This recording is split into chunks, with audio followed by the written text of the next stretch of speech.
हा साधा कार्डबोर्डचा पक्षी नाही, थोड्या पिसांमुळे याला आता मिळणार आहे अगदी जिवंत लूक. कालच्या पाठमध्ये आपण पक्ष्याचा बेस तयार केला होता. आज त्याला पंख लावून जिवंत रूप देणार आहोत. सर्वात आधी कार्डबोर्डवर हा आकार काढून घेतला आहे आणि त्याच्या वरच्या बाजूला अशा प्रकारे तार लावून घेतले आहे. आता हा तयार केलेला भाग पक्ष्याच्या बेसच्या दोन्ही बाजूंना अशा प्रकारे चिटकवून घेतला आहे. आता आली ह्या पक्ष्याची सगळ्यात खास स्टेप, त्याचे पंख. यासाठी आपण पाकळ्या वापरणार आहोत. ह्या पाकळ्या तुम्हाला बुलेश्वरमध्ये मिळून जातील.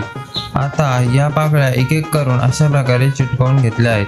पंख पूर्ण झाल्यानंतर पक्ष्याला अजून जिवंत लूक देण्यासाठी त्याचे डोळे तयार करून घेतले आहेत. आणि आता हा पक्षी डेकोरेशनमध्ये लटकवण्यासाठी वरच्या बाजूला ही रिंग घेतली आहे आणि ती सेलोटेपच्या मदतीने व्यवस्थित चिटकावून घेतली आहे. आणि तयार आहे आपले जंगल थीम मधला पक्षी. तुम्हाला हा पक्षी 1 ते 10 पैकी किती आवडला कमेंटमध्ये नक्की सांगा. पुढच्या पार्टमध्ये आपण आपले जंगल थीम मधला अजून एक थोडा वेगळा एलिमेंट साप कसा बनवायचा ते पाहूया. अशाच DIY गणपती डेकोरेशन आयडियासाठी फॉलो करा आणि पुढचा पार्ट नक्की पहा. गणपती बाप्पा मोरया.